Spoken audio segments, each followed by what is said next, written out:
Bom dia, turminha do sexto ano A, do sexto ano B, do Colégio Luiz Fernando Macedo Costa. Tudo bem com vocês? São coisas da vida, né? Hoje é sábado, depois de um feriado numa sexta-feira, mas a gente não tá em condições de estar festejando, de estar saindo, passeando, se divertindo.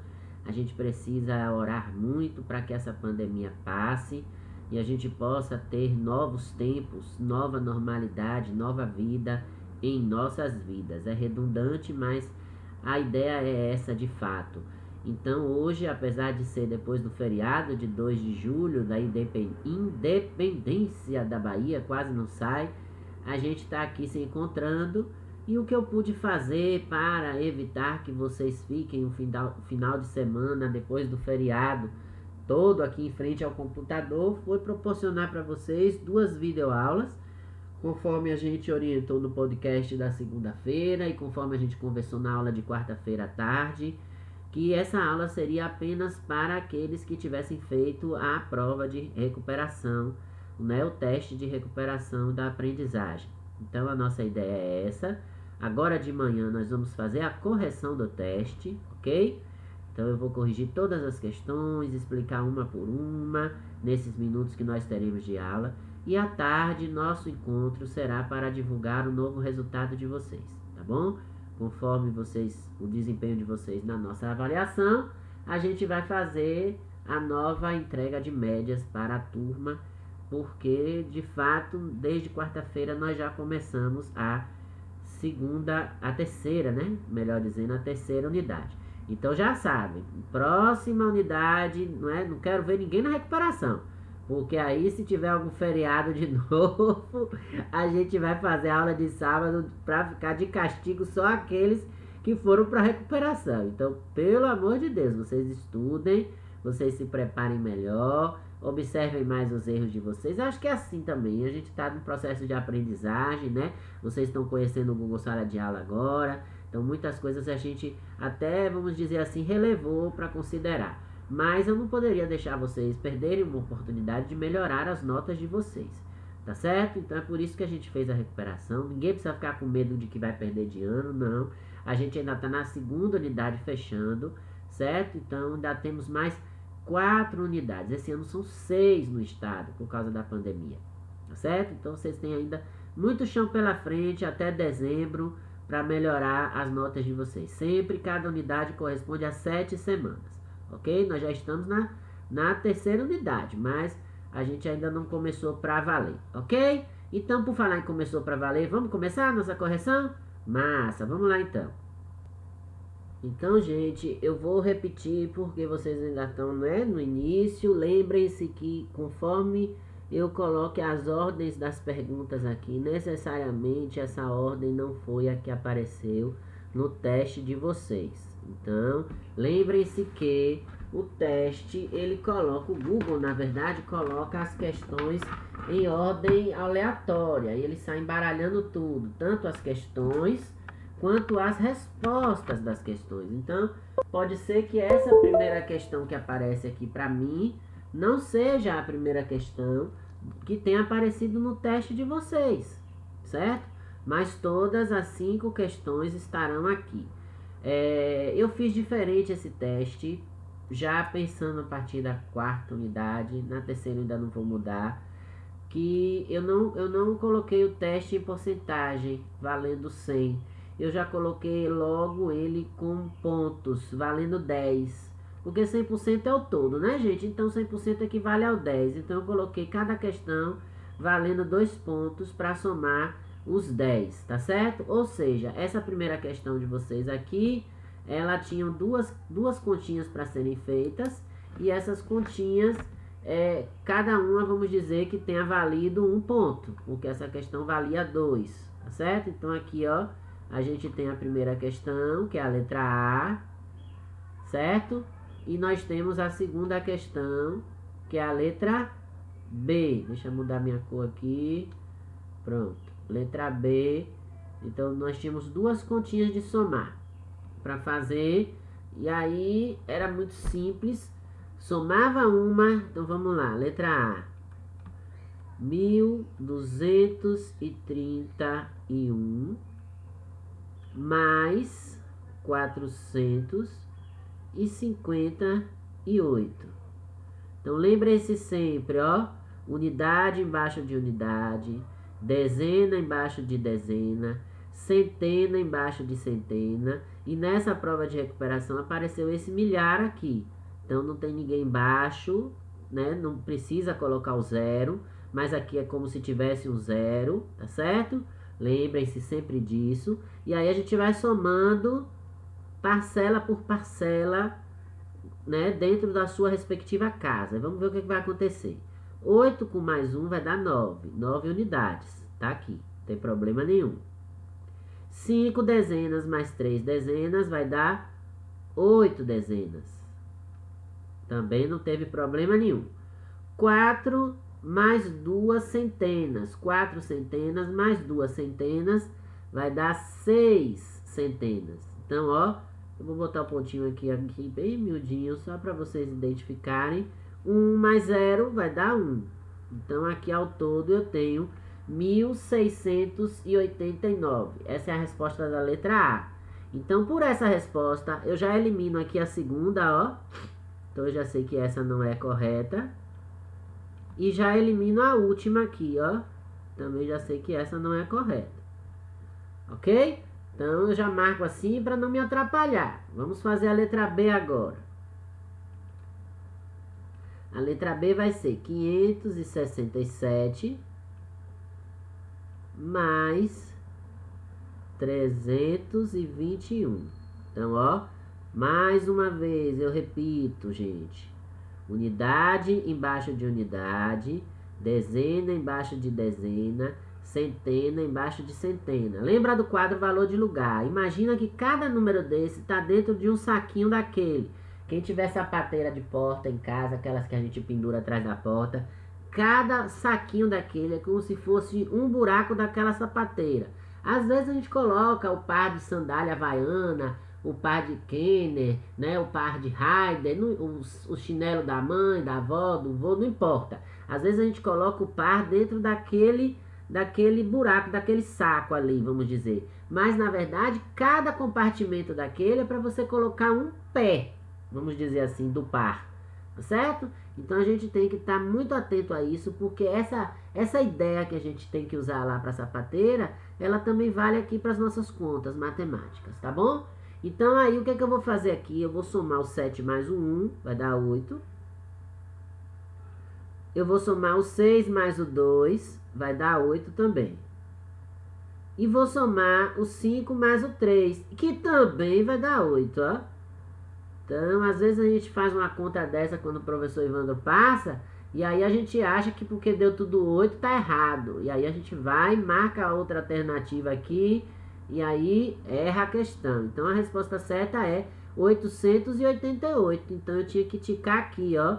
Quando a gente clicasse aqui, já ia aparecer lá para mim a resposta, né, correta que vocês fizeram. Eu estou pintando aqui, mas no caso de vocês não era para pintar não. Só clicar em cima que já ia marcar a resposta correta. Lembrando que toda questão de vocês que tem esse asterisco aqui, ó, é uma questão obrigatória. Então, se a gente não resolve a questão na prova, quando a gente termina, a prova não aparece o botão de enviar, porque a prova não está concluída. Então, ela volta, na verdade, para a questão que a gente está sem responder, tá certo? Então, essa foi uma das questões da nossa prova de recuperação, em que vocês tinham que somar essas duas continhas aí. E aí tinha mais uma, que também era na mesma ideia, né? Também eram duas contas, ó.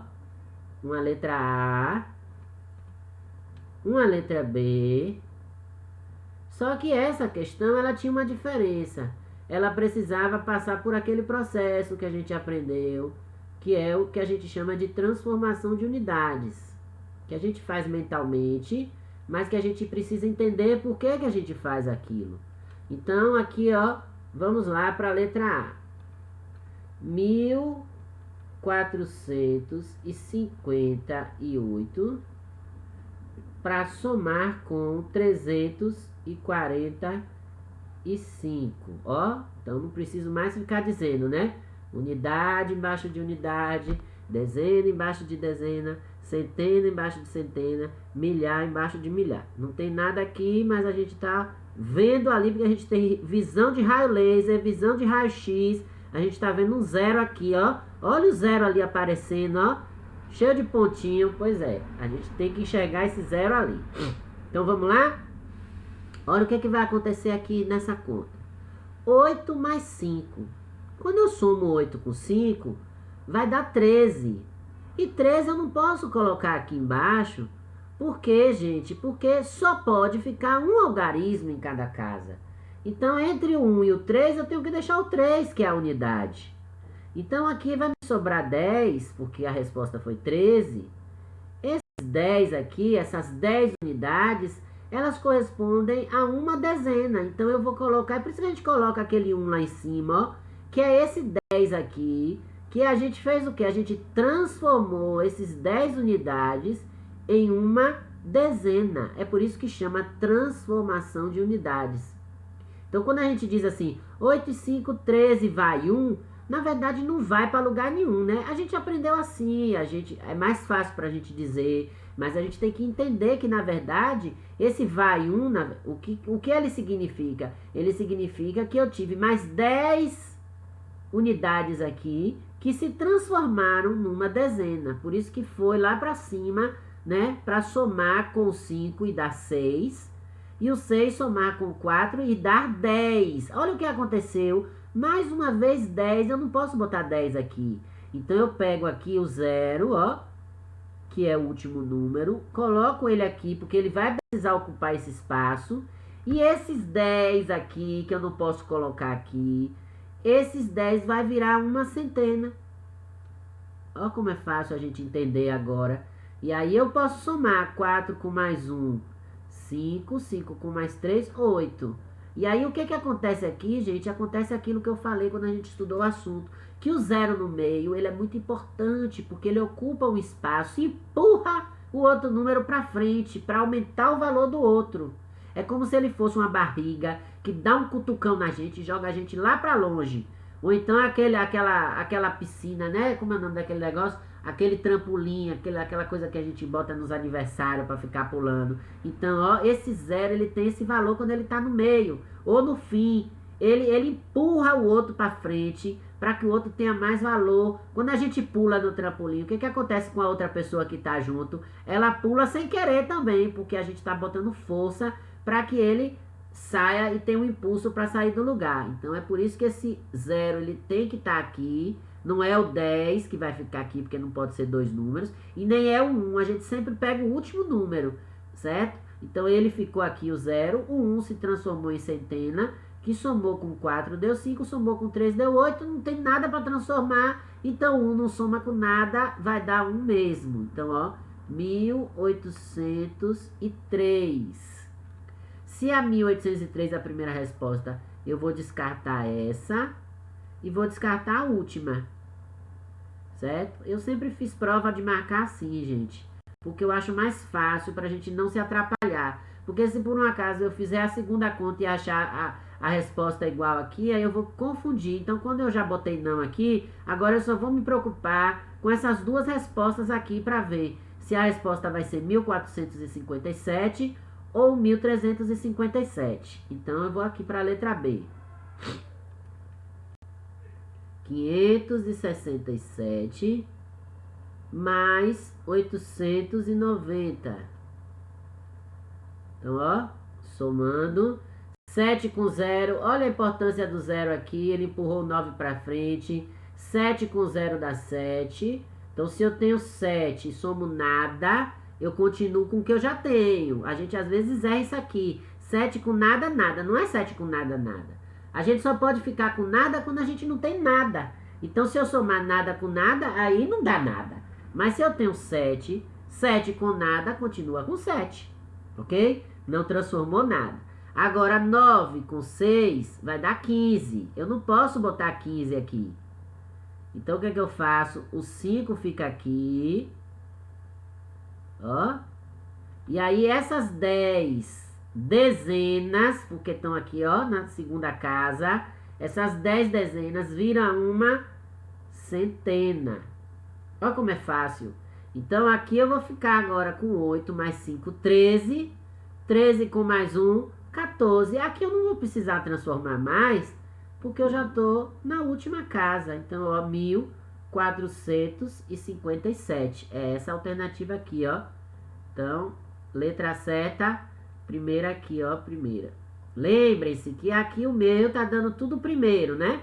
Mas o de vocês, essa ordem aqui pode variar, ela pode aparecer em diversas posições diferentes. Aqui o Google faz essa mistureba doida aqui, tá certo? Então, ó, fizemos aqui a primeira, 1803, transformamos duas vezes, lembram? Transformamos a unidade, transformamos a dezena, fizemos a segunda conta, 1457, a gente transformou só a dezena aqui, a centena não precisou porque não tinha mais nada aqui para acrescentar. E assim a gente resolveu a segunda questão. Vamos ver a questão 3. Eu acho que até aí tá tudo bem, né? Tô respondendo devagar, com calma para vocês entenderem bem. Essa questão 3, é por isso que eu gosto de ficar lá no nosso Google Meet para tirar dúvidas. O que aconteceu?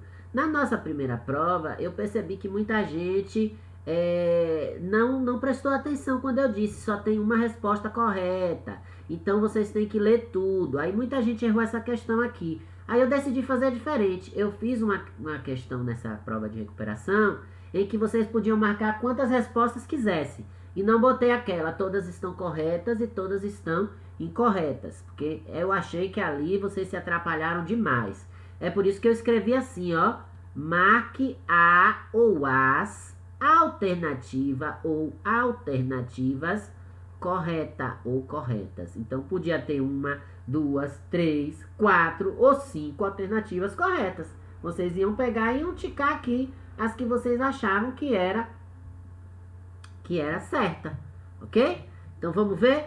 A primeira diz o seguinte, ó. O sistema de numeração romano é posicional igual ao nosso. Então, tinha que observar tudo. O sistema de numeração romano é posicional.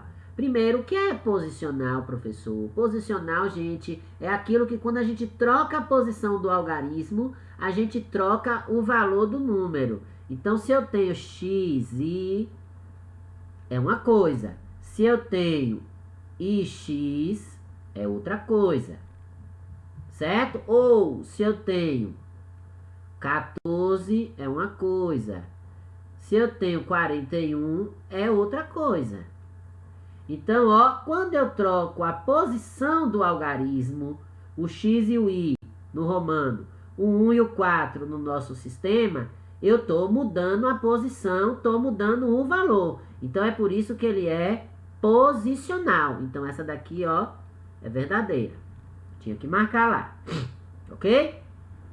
Vamos lá, vamos adiante. O sistema de numeração indo-arábico é um sistema decimal. Decimal vem de quê, gente? Vem de 10 símbolos. Vamos ver isso? Então, ó, quais são os números, os algarismos do sistema indo-arábico? 0, 1, 2, 3, 4, 5, 6, 7, 8 e 9. Bora contar? 1, 2, 3, 1, 2, 3, 4, 5, 6, 7, 8, 9, 10. 10 símbolos. Então, ele é um sistema decimal. Ok? E a gente, além dele ter 10 símbolos, a gente avalia também pela forma de transformação. Quando eu passo de 10, eu tenho que transformar. Então, eu já tenho que ir para outro sistema. Outra parcela. Lembra quando a gente fez as contas anteriores? Então deu 13, aí a gente manteve o 3 ali e transformou o outro lá em dezena. Então a gente tem que levar em consideração isso. O sistema de numeração egípcio possui um símbolo chamado flor de lótus, ó. Lembram da flor de lótus? Que fica no vasinho e que tem assim os ganchinhos para cima. É egípcio? É egípcio. Então aqui, ó, Verdadeiro também. O sistema de numeração chinês possui um símbolo para representar o zero. Isso é verdadeiro ou é falso? Isso é falso. O chinês não tinha numeração para representar zero, ok? E o último é, o sistema de numeração indo-arábico possui os símbolos 0, 1, 2, 3, 4, 5, 6, 7, 8 e 9, ó, a gente respondeu aqui em cima, verdadeiro também. Então aqui a gente tinha que marcar 4 das 5 alternativas. A única que era falsa era a que dizia, em relação à história dos números, que o sistema chinês possuía um símbolo para representar o zero. Isso era falso. A gente viu que isso veio surgir lá nos indo-arábicos, que ainda foi um processo de evolução lento, né? Que os símbolos não tinham essa caligrafia que a gente está vendo aí hoje, né? Isso foi sendo construído ao longo da história. Então isso é uma coisa bem interessante para a gente estudar, para a gente entender, para a gente conseguir assimilar o nosso sistema de numeração. Então aí já sabem que a gente tinha 4 alternativas que precisavam ser marcadas. Como essa questão valia 2, cada alternativa dessa marcada valia meio ponto, certo? Porque aí 0,5 vezes 4, né? Vocês vão aprender isso quando estiver estudando número decimal. Vocês vão ver que é igual a 2. Posso ir adiante? Tá tudo bem? Todo mundo vivo? Então vamos lá, hein? Próxima questão. Essa questão foi bem interessante. Primeiro pelo nome, a começar pelo nome da personagem, Setembrino. Setembrino tem 20 anos de idade. E conversando com seus colegas, ele resolveu apresentar a sua tatuagem que estava em formato de algarismos romanos. E essa tatuagem de Setembrino apresentava o ano do seu nascimento. Se ele tem 20 anos e a tatuagem dele marcava o ano de nascimento dele, qual a alternativa que está a tatuagem de Setembrino? Então vamos lá, qual é o ano que a gente está? 2021, não é isso? Então se Setembrino tinha 20 anos, quando foi que Setembrino nasceu? Em 2001. Então a tatuagem de Setembrino tinha que ter o símbolo 2001. Como é que eu escrevo 2000 em algarismos romanos? 1000, 2000, 2001. Então, ó, não tem zero lá. Então, não tinha que botar zero. Então, a alternativa aqui, no caso, a minha é a primeira. A de vocês ia aparecer fora de ordem. Então, a tatuagem dele é bem feinha. Porque eu não faria uma tatuagem para escrever MMI. Certo? No meu caso, nem seria MMI. Porque eu nasci em 1978. E quem me chamar de velho aí vai perder de ano. Ok, gente? Então, ó, super fácil essa. Mas precisava fazer a conta da idade dele. Pra ver quanto é, como é que ia ser escrita a tatuagem de Setembrino. Lembrando que Setembrino tem 20 anos, hein, gente? Nada de fazer tatuagem, vocês ainda são pequenos. Não pode, nada sem a autorização, sem o consentimento do pai. Cuidado com essas coisas, porque tem que ter todo um preparo, tem que ter. Eu mesmo não tenho tatuagem, eu tenho vontade de fazer, mas primeiro que eu tenho medo, porque dói. E segundo, porque eu acho que é muito arriscado. Tem muita gente fazendo as coisas aí de qualquer jeito. No dia que vocês quiserem uma tatuagem, fala com o pai e a mãe de vocês. Se ele autorizar, porque vocês são menores de idade, aí vocês fazem uma de rena, tá certo? E com o tempo ela paga. Ou então de figurinha de chiclete, que eu não sei nem se ainda tem. No meu tempo tinha, não sei se ainda tem. Bom, feito isso, a gente vai chegar na última questão da nossa prova. E aí vocês vão me dizer que não leram o texto, mas precisava ler. Porque para responder a última questão, precisava ler o texto que eu coloquei na prova. Ah, professor, se o professor de matemática botou um texto na prova, e o que é que tem? Para vocês aprenderem matemática, vocês precisam ler, interpretar, senão não vai saber fazer as coisas. Então o texto falava sobre as epidemias ao longo da história moderna da humanidade. E aí ele citava 3 pandemias: a peste negra, a gripe espanhola e o ebola, ok? Ele não falava nem de coronavírus. Vamos lá, vamos ler esse texto. A peste negra, que também foi conhecida como peste bubônica, chegou à Europa em 1347. Ó, eu vou logo destacar os números, que matemática é número. E foi levada para lá por comerciantes genoveses que fugiam de Cafa, uma colônia genovesa na Crimeia, que estava sendo atacada por tropas tártaras do Kanato da Horda Dourada. A cidade de Cafa estava sitiada quando os tártaros começaram a lançar cadáveres contaminados com a doença para dentro dos muros. Imagine, gente, a cena, que horror. À medida que a peste se espalhou por Cafa, os genoveses fugiram, levando a doença em seus navios. Assim, a peste alcançou Constantinopla, depois a Sicília, chegou a Marsella, a Península Itálica e daí espalhou-se por toda a Europa. Esse surto de peste bubônica estendeu-se até 1353 e causou a morte de milhões de pessoas. Ó, bem parecida com o Covid, né? Que já matou milhões de pessoas no mundo. Né? No Brasil, mais de 500 mil de pessoas já morreram. Então, ó, 1347, 1353 foram 6 anos de epidemia. Já pensou? Será que a gente vai passar tanto tempo assim, gente, com a pandemia? Esperemos que não, né?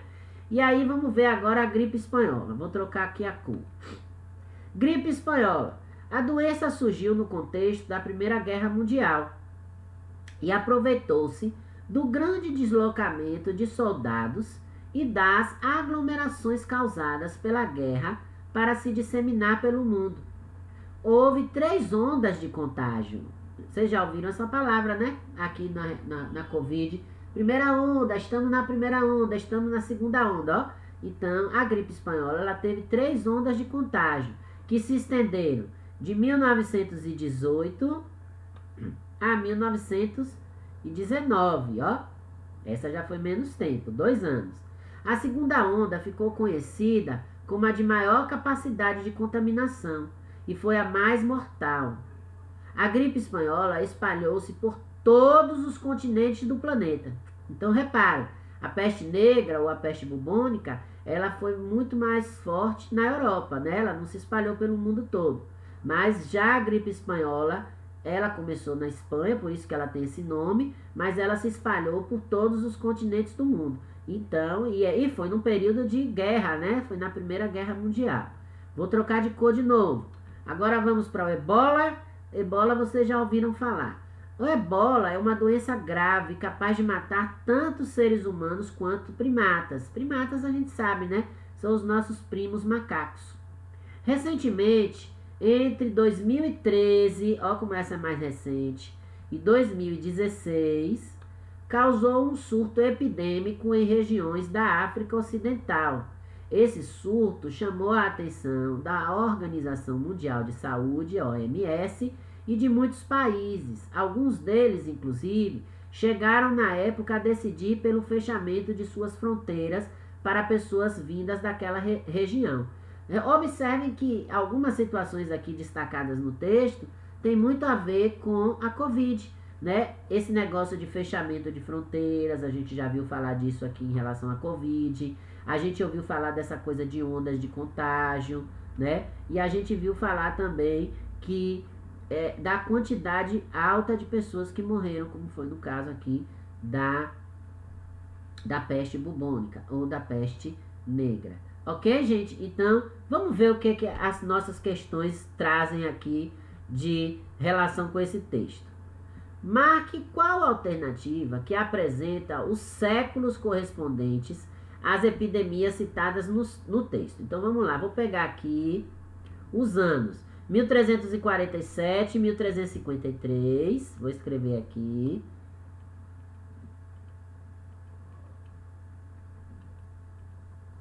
Essa foi a peste bubônica.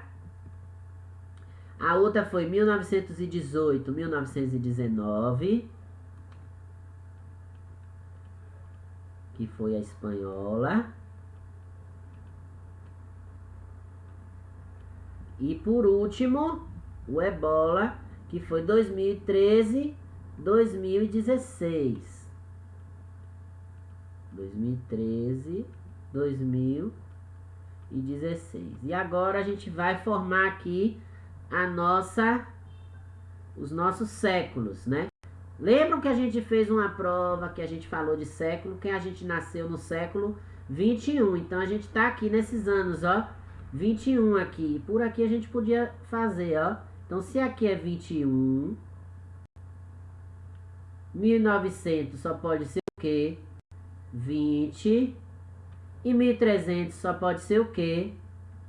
14. Então, ó, sempre a gente conta uma mais, né? Porque começa no 1. Então, ó, 2016, século 21.